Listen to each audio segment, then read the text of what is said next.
না লাগবে আটা, না লাগবে ময়দা, আর না লাগবে ডিম। শুধুমাত্র সুজি দিয়ে এইরকম অসম্ভব মজার কেক তোমরাও বাড়িতে বানিয়ে নাও। বাচ্চা থেকে বড় সবারই প্রিয় হবে এটা। আর সুজি যেহেতু হেলদি খাবার, বাচ্চাদের জন্য পারফেক্ট হবে এই কেকের রেসিপিটা। তো চলো আমি কি কি উপকরণ নিয়েছি সেটা প্রথমেই তোমাদেরকে জানিয়ে দিই। প্রথমে আমি নিয়ে নিয়েছি কাপ। এই কাপের মাপ করে আমি 1 কাপ পরিমাণ নিয়ে নেবো সুজি। 1 প্যাকেট সুজি মানে 10 টাকাওয়ালা সুজি, এটা 1 কাপই হবে। এটা আমি নিয়ে নিয়েছি। এরপর এই সুজিটাকে আমি একটা মিক্সিং বোলের মধ্যে নিয়ে নেব। তো দেখো আমি একটা মিক্সিং বোলের মধ্যে এটাকে ট্রান্সফার করে নিয়েছি। এরপর অ্যাড করব আমি এর মধ্যে চিনি, 1/2 কাপ পরিমাণ। চিনিটা তোমাদের মানে মিষ্টি অনুযায়ী দিয়ে দেবে, যে যেমন মিষ্টি খেতে চাও। তো এরপর আমি এর মধ্যে অ্যাড করব 1 কাপ পরিমাণ গরম দুধ, যেটা আমার আগে থেকে জাল করা ছিল। আর এটা কিন্তু ঈষৎ উষ্ণ গরম থাকবে, তাহলে সুজিটা খুব সুন্দরভাবে ফুলে যাবে। তো সমস্ত উপকরণ আমি একটা হুইক্সের সাহায্যে মেখে নিচ্ছি। তো দেখো খুব সুন্দরভাবে কিন্তু আমি মেখে নিয়েছি। এরপর এটাকে আমি রেস্টে রেখে দেবো 10 মিনিট। তো বন্ধুরা 10 মিনিট পর দেখো সুজিটা কিন্তু ফুলে গেছে আর চিনিটাও অনেকটা গলে গেছে। এরপর এটাকে ভালোভাবে আমি একটা স্প্যাচুলার সাহায্যে আবারও মিক্স করে নিচ্ছি। এরপর এটাকে আমি একটা মিক্সিং জারের মধ্যে নিয়ে নেব। তার আগে এখানে আমি কিছু চেরি নিয়েছি, এই চেরিগুলোকে কেটে নিয়েছি। এর মধ্যে আমি ময়দা দিয়ে দেবো, তাহলে চেরিগুলো কিন্তু ভিতরে ঢুকে যাবে না। তাই একটু ময়দা দিয়ে এটাকে আমি ভালোভাবে মেখে নিচ্ছি। তোমরা এই চেরির পরিবর্তে আরও অন্য ফ্রুট নিতে পারো। তো দেখো এটাকে আমি এক সাইডে এবার রেখে দেবো। এরপর চলো মিক্সিং গ্রাইন্ডারটা আমি নিয়ে আসি। এরপর আমি মিক্সিং গ্রাইন্ডারের মধ্যে সেই সুজির মিক্সারটা এর মধ্যে দিয়ে দেবো। তো সবটুকুই কিন্তু আস্তে আস্তে ঢেলে নিতে হবে।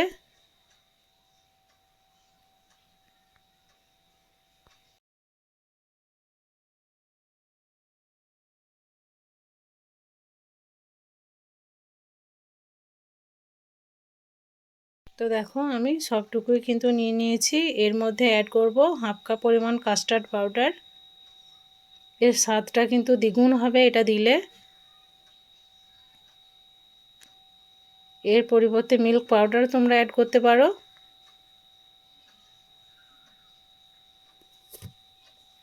তো আমি এর মধ্যে আর একটা জিনিসও অ্যাড করব, যেহেতু আমি ভুলে গেছিলাম বলে ঢাকনাটা লাগিয়ে দিয়েছিলাম। তো আবার ফিরে এসেছি তোমাদের কাছে। এর মধ্যে আমি অ্যাড করব রিফাইন অয়েল 3 টেবিল চামচের মতো। এরপর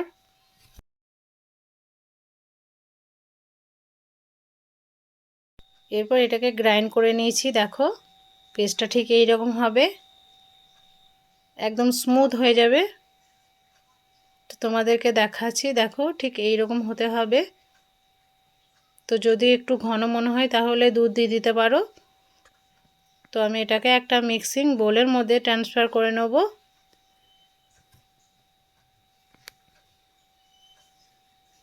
তো সবটুকুই আমি মিক্সিং বোলের মধ্যে নিয়ে নিয়েছি।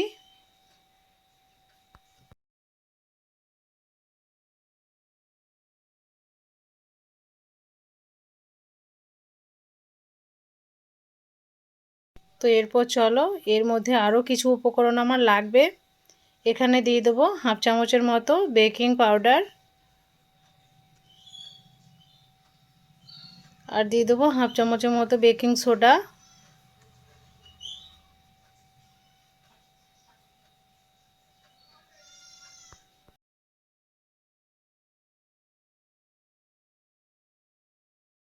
এরপর আবারও কিন্তু সমস্ত উপকরণ আমি ভালোভাবে মিক্স করে নেব। খুব সুন্দরভাবে মিক্স করে নিতে হবে, আর এই কাজটা কিন্তু খুব সাবধানেই করতে হবে।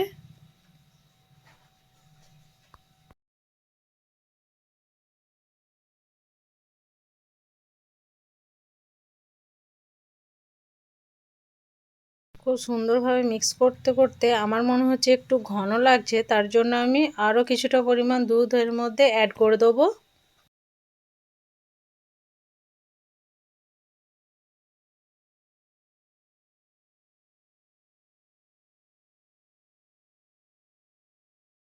দুধ দেওয়ার পর আবার আমি ভালোভাবে এটাকে মিক্স করে নিচ্ছি।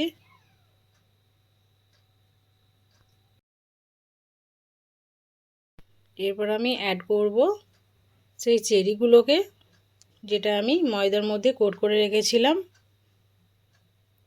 দিয়ে দেওয়ার পর ভালোভাবে এটাকে আমি মেখে নিচ্ছি ব্যাটারের সাথে।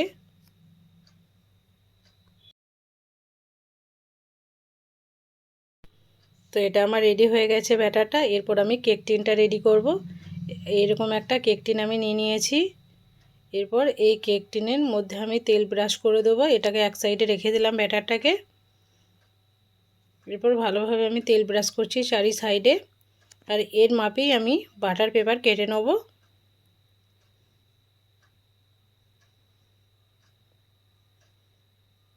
তো এটা খুব সুন্দরভাবে আমি কেটে নেব গোল করে। এরপর বাটার পেপারটা আমি এই মোল্ডের ভিতরে দিয়ে দেবো। চারি সাইডে খুব সুন্দরভাবে কিন্তু এটাকে আমি লাগিয়ে দিয়েছি।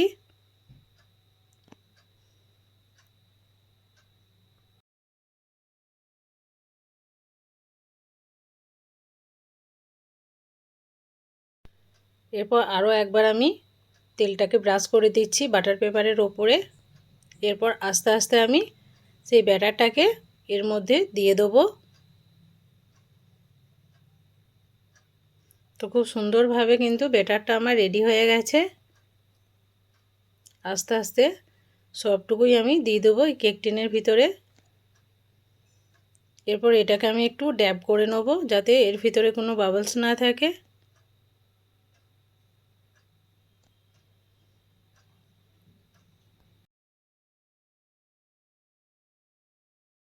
কিছুটা চেরি আমি সাজানোর জন্য কেটে রেখেছি, সেগুলোকে এর উপরে আমি সাজিয়ে দেবো। তো দেখো বন্ধুরা, দেখতে কতটা সুন্দর লাগছে।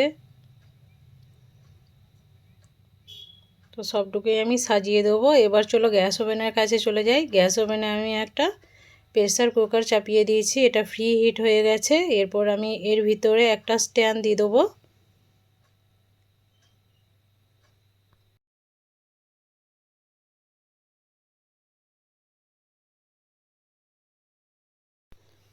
তো দেখো আমি স্ট্যান্ডটা কিন্তু খুব মানে সাবধানের সাথে দিচ্ছি, এটা যেহেতু গরম আছে তার জন্য। এরপর কেক টিনটা আমি আস্তে আস্তে বসিয়ে দেবো এর ভিতরে।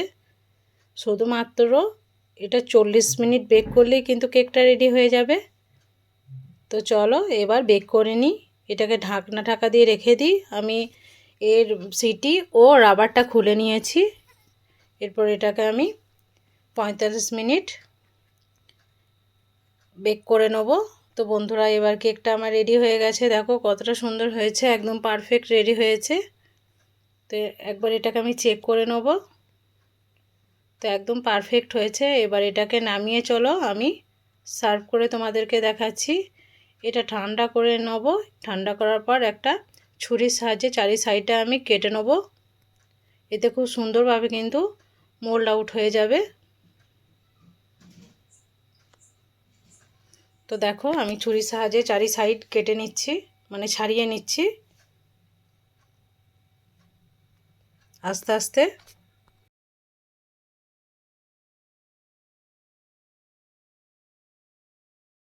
এরপর একটা প্লেটের উপরে আমি এটাকে দিয়ে দেবো। দেখো কত ক্লিনভাবে বেরিয়ে এসছে।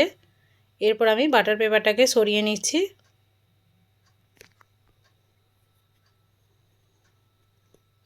তো একদম পারফেক্ট হয়েছিল কেকটা, কিন্তু অবশ্যই বাড়িতে তোমরাও এইভাবে বানাবে। 100% গ্যারান্টি সহকারে বলছি, তোমাদেরও এই রকমই নরম তুলতুলে স্পঞ্জি হবে।